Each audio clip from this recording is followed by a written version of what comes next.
John DeWitt Jr. and his team finally had everything assembled. The modified radar, the bed spring antenna, the Doppler calculations, the mathematical predictions. Now they were ready to test. Would the signal penetrate the ionosphere, bounce off the moon, and return to Earth, proving DeWitt's theory correct? Or would it fail? On January 10, 1946, at Camp Evans, New Jersey, at 11:58 in the morning, the team fired the radar and waited.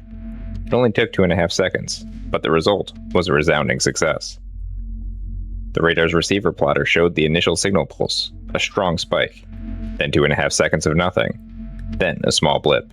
That blip was the signal's return from the moon. Not only could the signal penetrate the ionosphere, it could do it twice, and return to the sender. In April of 1946, Radio News published Tom Gootée's contemporary account, entitled "Radar Reaches the Moon." A few months later, DeWitt and E. King Stodola published a detailed technical paper, "Detection of Radio Signals Reflected from the Moon," in the Proceedings of the IRE, the leading RF publication at the time. With the experiment a resounding success, the U.S. military expanded its communications projects using space. In the late 1950s and early 1960s, they used the research from DeWitt Jr.'s team to explore moon reflection communication paths, including the Communication Moon Relay System, which linked Hawaii and Washington, D.C. via the lunar bounce in 1960. But this work did not end there. Project Diana provided the radio, the proof that terrestrial signals could reach beyond Earth and return.